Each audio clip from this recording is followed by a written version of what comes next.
Hello, hello. So we are live. So hello, this is Lisa Cara from In Balance Pilates, and I'm so happy to have you here on this feature interview. Today, my guest is Nicole Yeates. Hi, Nicole. I'm so happy to Hi, have you on. Lisa. Hello, hello. From Hi there. over. So where are you tuning in? Where are you tuning in from today? Tell our guests. I am tuning in from sunny Brisbane, Australia. Wow. And is it sunny and hot and warm and It all is the things? warm. It's getting into our summer. So yesterday was 31 degrees. Um, I'm not sure what that is in your temperature scale, but Actually, we go by Celsius as well. yes, yes. So, Yep. okay, all right, good. So yes, today it's a bit overcast so far. That sounds like a perfect temperature. Oh my gosh. So again, I just hit record there. So again, I just wanted to say that this is Lisa Cara from In Balance Pilates, and I'm so happy to have you on this feature interview. Today, I have Nicole Yeates with me, and Nicole is the author of the upcoming book that's coming out called Holding On to Hope. And in the book, you're teaching us about finding the new you after a traumatic brain injury. That's right. And congratulations on the book. I'm so excited for you. And the big day is December 15th. Yes, that's That's the right. Just day. around the Oh my corner. gosh, I'm so excited for you. Like, congratulations, Thank because it's you. not a small feat, as we've talked about, writing a book, let alone writing a book, but then coming into marketing it and launching it and deciding on a cover and all the things. So huge congratulations. I first want Thank to say that. you. So yeah, so tell us a bit more about what you do and the book, and you can start with that. Yeah, sure. So I'm a rehabilitation counsellor. I work in occupational rehabilitation, helping people with all sorts of injuries, including brain injuries.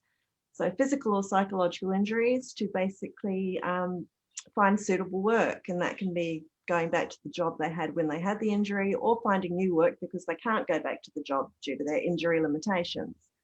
So that's what I do. Um, yeah. And what an added expertise, because with going through a brain injury yourself, you're looking at it from that pacing point of view and in a different way, right? So you would bring such an added expertise that way. Well, it's those small incremental steps of success that really are the building blocks for going forward and making progress. You know, it can be, as we talked about earlier, it can be just having a shower that day, it can be a positive action that you've achieved that day. It can be doing a short course. There are lots of little things that, you know, sort of make up those steps of success, but, you know, it's starting somewhere.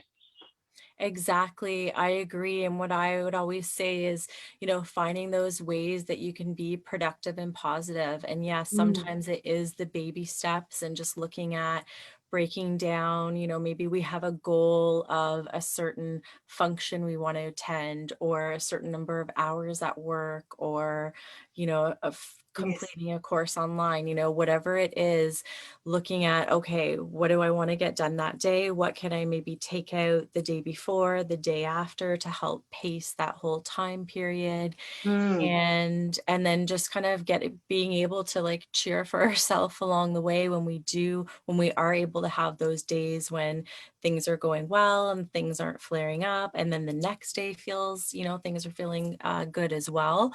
Those are huge milestones that we have to Yeah. um, celebrate.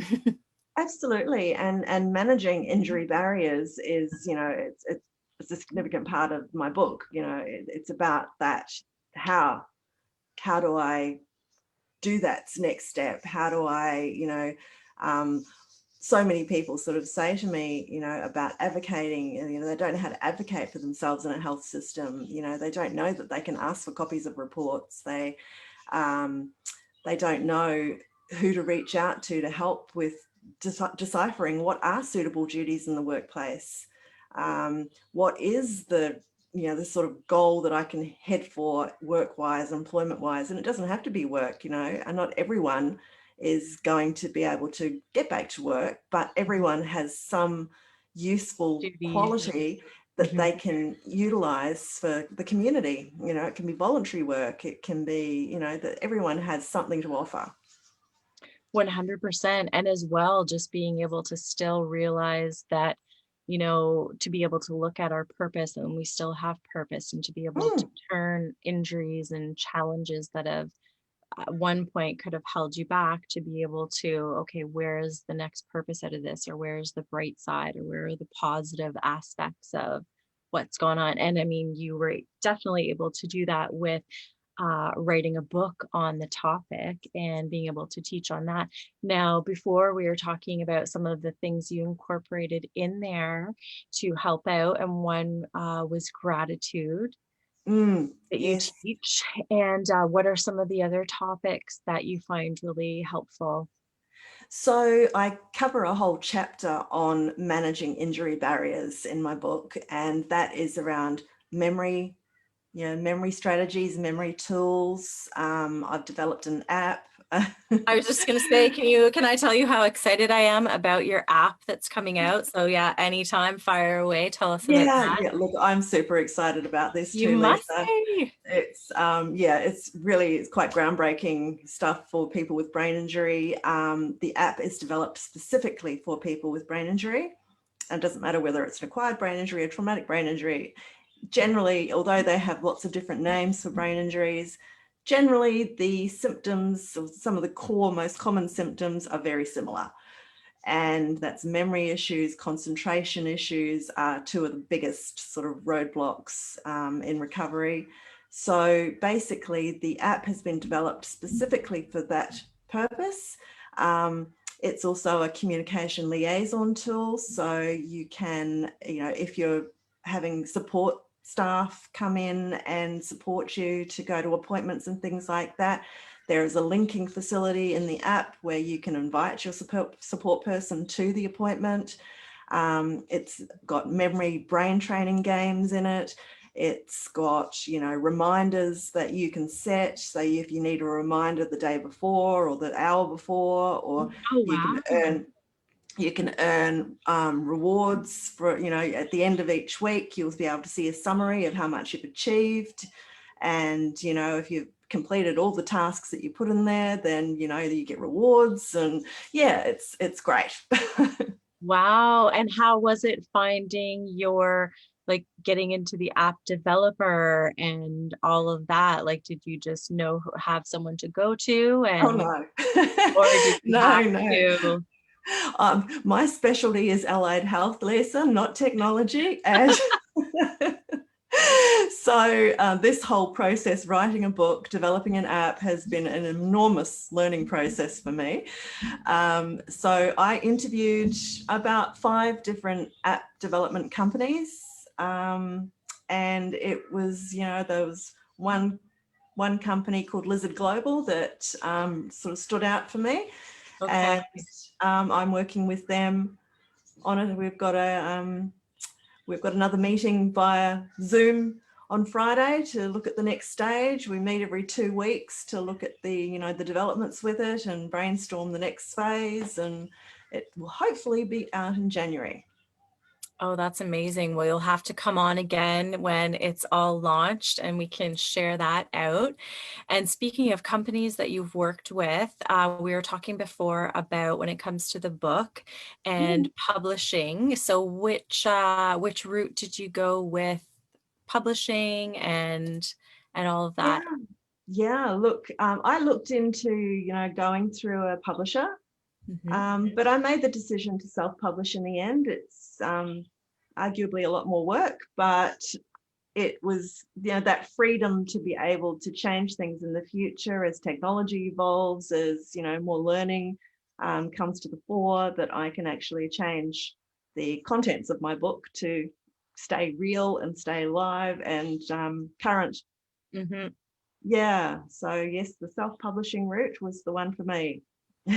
Okay. And what was you were telling me a bit about a course that you took. Yes, I did a course through Self-Publishing School, which is an American company. Okay. And And, it you taught you know, all the ins and outs they of, taught me all the ins and outs. Basically, it's an online course, and it teaches you, how to write a draft, how to get it edited, how to, get all the steps. yep. You've got the content edit, you've got the copy edit, you've got the formatting edit, you've got the proofreading edit, you've got to choose a cover, a book cover. Yep. And There's a then whole you just hired out those people individually, like your cover editor and your formatting editor and that kind Well, of I thing? chose one company, Cutting Edge Studios, to do the copy edit, the content edit, the proofreading, and the formatting. So that was Okay. all within one One company, stop. but Okay. different Good to know people because within each company. I have a lot of friends on here, friends both in real life, colleagues, people that are in the process of either self-publishing, working with a publisher, researching which method to go, Hmm. which even now, did you have to do any software and to upload it? Like, did you have to have a specific software or the No, company that did the formatting took care of that part? no. Well, look, I guess yes and no. Like for the what they call the lead magnet in the book, which is a Yep. marketing tool. I joined Canva, and My favorite, my favorite. I love Canva. I can get and so I could actually develop my own let stuff us there. know, let my community know here if you're opt-in, if you have an opt-in on your, can we find that on your website or Mhm. okay, Yes, perfect. yes. Your website is It's www.holdingontohope.com.au. okay, and that's amazing. And that's where we can go and sign up for your opt-in, and then we'll get notified about the launch day and Yeah, the yeah. app launch day. And the book will be available for purchase through my website as well as on Amazon. And Okay, okay, okay. And so, well, yeah, that's amazing. I'm really proud of you for getting that all done and getting all launched. And you must be super excited for the big day. oh, look, I can't wait. It's funny that, I've gone, like, since my brain injury at age 16. I woke up being unable to do anything, and to go, and I hid that for most of my life. Like, if I wouldn't tell anyone about my brain injury because it was a source of, I guess, embarrassment for me. I was afraid of judgment, negative judgment, and so forth. And to actually, it's taken me 33 years, but I've gone from telling only the closest people to me to telling the world. You know what? I think we could have a show that is just based primarily on those feelings right there alone. Like, especially, Mm, like I can really relate to that, especially with having a studio and having to close it. You're worried that people are like, why is she not better yet? Like, why is she having to mm, close her business because of this thing? Like, you could, if you let yourself get caught up about wondering what other people are thinking, just leads, you can't go down that road. yeah. But yeah, there's that fine line between being able to accept where things are Mm, to not settling for where yes, things are, right? It's like a fine line of absolutely. you still need to push yourself, but yet there also has to be this acceptance for, okay, maybe this and that and the other is not happening anymore, but there's this new me and I'm still able to do these things Yeah, over and here. that's really challenging especially when you're hearing from doctors that are giving you a primarily negative prognosis. All you're hearing, well, I heard was you won't and you can't and you'll never. And And um, actually tell my community here how you got the brain injury, what had happened in that originally. yeah, look, I was 16 years old and living in New Zealand at the time. And back then it was 1987 and you could get your license at age 15. They've changed the laws since then. But I bought myself a motorbike with my first tax return. And it was only a matter of 6 months later that I was collected by a car. It was a hit and run accident. I was left for dead on the road. I died on the road. but was resuscitated by a nurse who happened to be passing by. Oh Um, my gosh. he rang an ambulance, and I ended up in a coma for a few weeks and semi-comatose for another couple of weeks. And yeah, woke up being unable to talk, unable to walk, unable to control my bodily functions. So it was a big At 16. journey back Yeah. at Yeah. 16. Yeah, all the typical things with brain injury, that people distance themselves from you. Friends don't know how to cope. There was a lot of stuff, psychologically and physically and psychosocially. It was a major thing. Hmm. Well, even just alone, I find, when you go from being able to speak and communicate, let alone physical things, when suddenly you can feel it in your face when you can't spit out a certain word, right? When you're struggling Yes. to have that word finding difficulty. Mm. And yes, when you're, it can make you very reluctant to hang around people that are acquaintances or that you don't know very well, because it does often, you might look like you've been drinking, or you're, you're not paying attention, or you're not socially engaged, or you might look like Mm. you're irritated, or all the things, right? And yeah, it can really hold you back from socializing and putting yourself out there. So whether that's answering in school, or showing Mm. up the way you should for at your job, at your career, Yeah. so it really impacts many aspects of life. Yeah, and fatigue, the fatigue that comes from it, because, a brain injured brain has to work a lot harder to do the same things as a non-brain injured brain. So that takes energy, and, fatigue is something that, I still struggle with. Yeah.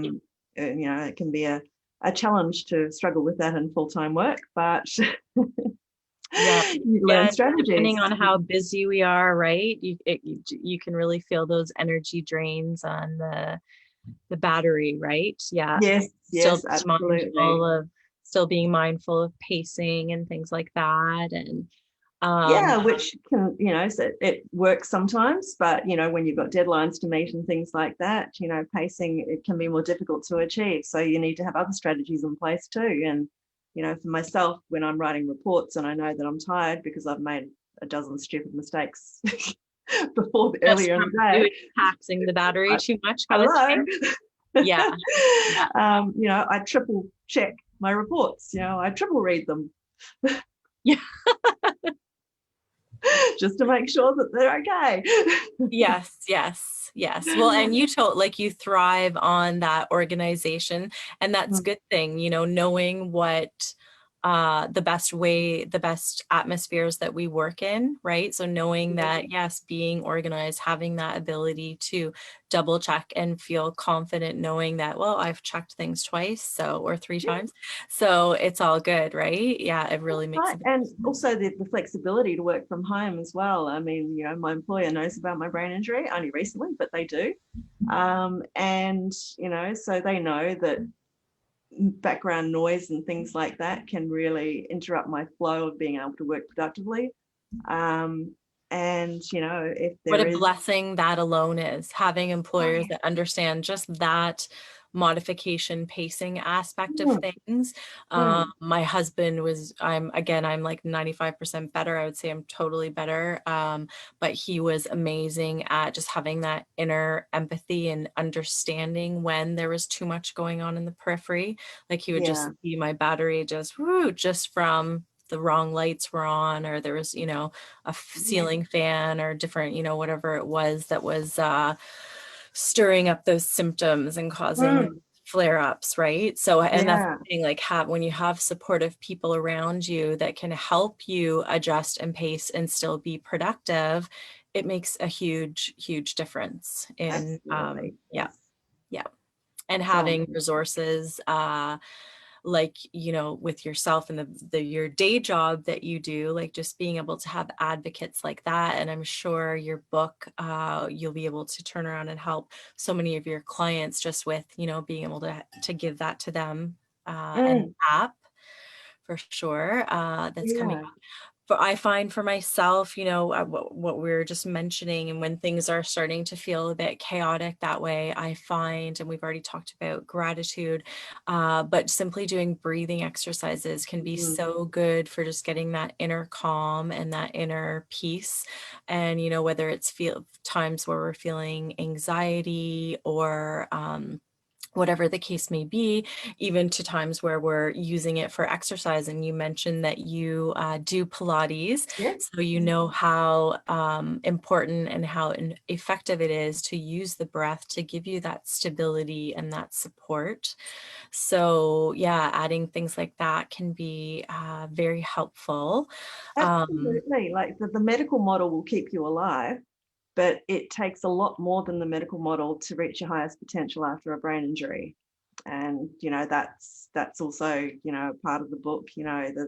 All the different strategies that you've got the formal rehabilitation processes like your occupational therapy, physiotherapy, speech therapy, um, psychology, all of those formal things. But there's also the alternative things like massage, like Pilates, like visualization, like learning about 100%. memory and learning about the tools that you can use to improve your memory, being optimistic, finding your resilience. Yes. There's so much to it. Yep. Yeah. Setting intentions, visualizations. Mm. 100%. Yeah. Finding ways. Did you ever use any things like EFT, any tapping or Oh, things like look, back that? back in 1987, I don't even know if it was a thing back then, Mhm. EFT. Uh, it certainly is now, and I've learnt it, Mhm. and I do use that sometimes, maybe not as much as I should, but Yeah. Yeah. Yeah, um, back at the beginning of when I had got injured, I that was one thing that I really did a lot. But yeah, setting intentions, visualizations, um, breathing exercises, Pilates, just being mindful of your posture, because I find so much if you're taking that tension where your shoulders are up by your ears and then, you're getting that forward head posture, a lot of tension in your traps, sometimes mm, that can exacerbate headaches and things like fatigue. that. So yeah, and so just being mindful of how your bodies can move a bit more optimally. I actually have an online course called Healthy Brain and Optimal Posture, and it has Pilates, mindset, visualization, setting intentions, gratitude, all that stuff, just to really get yourself looking at ways to be productive and positive through this healing journey, because Yeah, you've got to look at all those ways that you can pace, but yet still challenge yourself and just, have that good mindset. And even things like, meal prepping and planning, like taking that, you mm, said you like to be organized, and yeah, having that, whether it's, chopping up your vegetables and chopping up fruit and just planning mhm. out what you're gonna, a couple meal menu plans or whatever, right? Just to Yeah. ways that you can stay on track of that organization. And yeah, Yeah, increases your yeah. independence. And yeah, look, visualization. I was really lucky that I had a psychologist when I was 16, just after the accident, because I did become very depressed and suicidal. And so my doctor sent me to a psychologist, and he was kind of, I guess, at the forefront for the time back then, because he was Okay, using of like meditation. mindset and positive and Positive, but using the meditation and visualization oh, techniques specifically wow, to what a heal great my thing that brain. you learned back then. Yeah, yeah. Yeah, So, I had epilepsy after the accident, and, through those visualization techniques, I actively worked on healing my brain. yep. And 3 years later, I went off my epilepsy medication, and I haven't had a seizure for 29 years. Oh, wow. Oh, wow. Again, like, Mm. that's wonderful. That's really awesome.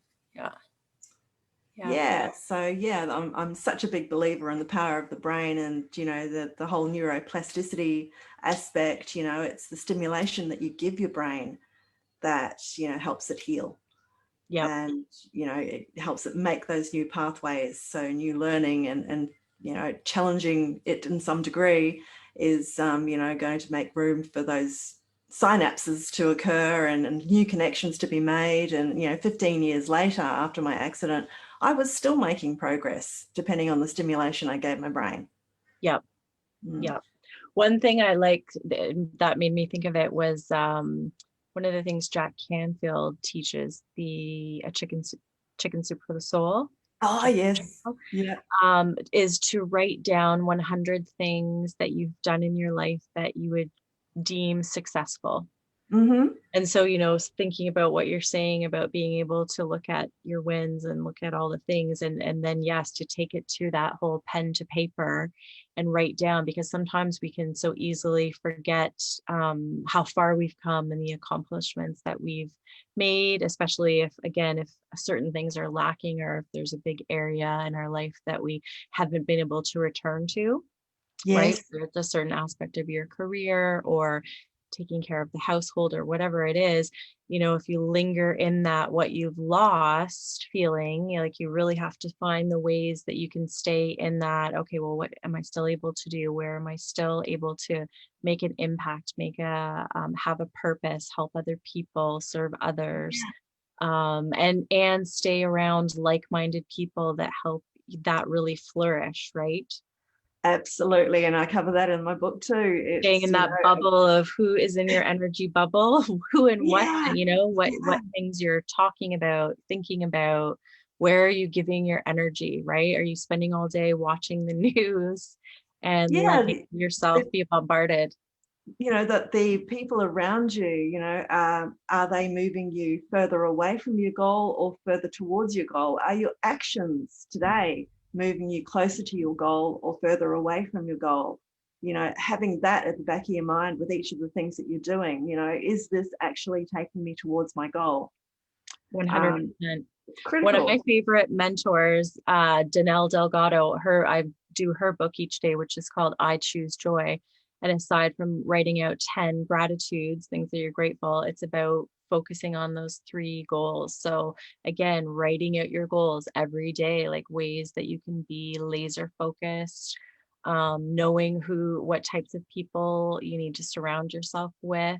Mhm. It's so important, right, to help Yeah. you reach those goals and stay focused. And yeah, I'm Yeah. sure it helped you get through writing the book and doing all of those things, right? How you would have had to stay very on top of your goals. And yeah. Yes, yes, and it was I guess writing the book was an extra challenge with amnesia, as well, because I've got amnesia a couple of years before and a couple of years after my motorcycle accident, and yeah, so I was lucky, to still have mum here, and she helped me a lot, with filling in those gaps. I also got And my so does medical the book records. tell about the story around the accident, and then it as well teaches some tips and tools on how to That's right. um, Look, it's written for people with brain injuries, so I've kept it, pretty. It's only 27,000 words, so it's not a massive book, so it's readable. I've also done it in audio book, for those who can't read. oh, But fun. it is, yeah, Yeah. yeah. But it is written in a story format. So although I'm an allied health professional, it's not written in, that sort of dry text kind of way. Okay. It's written Yeah. in a story format through my eyes as that 16-year-old going through the brain injury. And at the end of Okay. each chapter, I've sort of got key themes and key tips for rehabilitation strategies and tools and resources. Chapter 12 is all about injury management barriers, Okay. how to manage injury management, and the addressing those barriers, tools and resources to help with memory and concentration and all of those sorts of things. Oh, wow. Well, again, I'm so excited to get it when it comes out in December. So I'll definitely be sharing the link on launch day. So if you're on my Thank email you. list, yeah, 100%. I'll definitely share that out. And on all the places, Facebook and LinkedIn and everywhere, Instagram, everywhere. If you're watching this on YouTube, remember to subscribe to the channel. So you might be watching this on Concussions Anonymous. You can subscribe there, or on my other channel, Lisa Cara. And then on Facebook, the studio is In Balance Pilates Studio.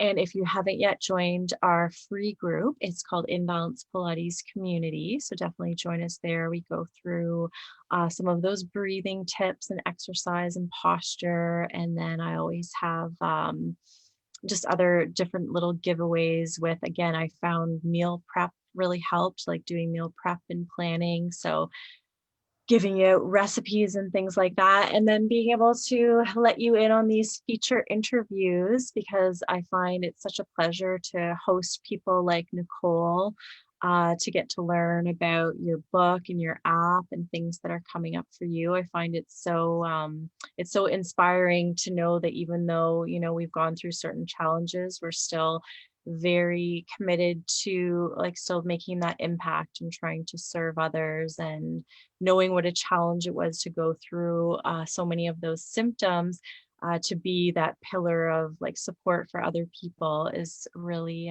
really helpful. So thank you so much for everything that you do for the community, because it's really, really, really helpful and very inspiring.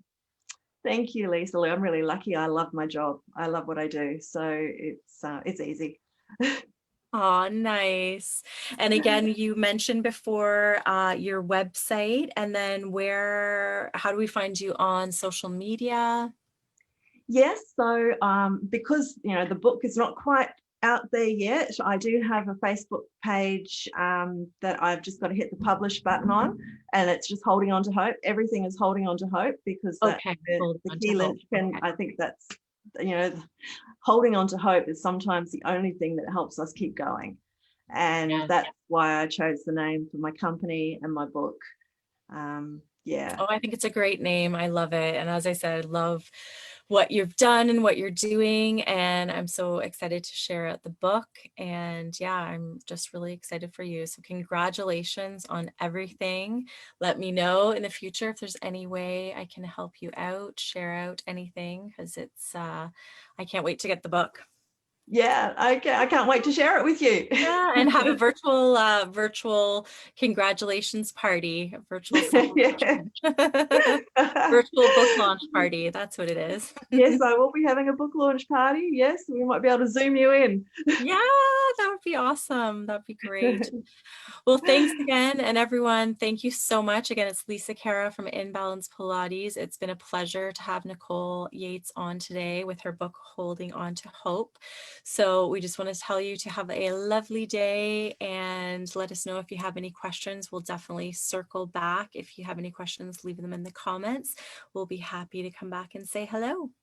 So thanks Lovely. again. Thanks And so thank you much, so Lisa. much. Thank you. Have a great day. Have fun at work, at your day job. Cheers. Thank Bye. you. Bye.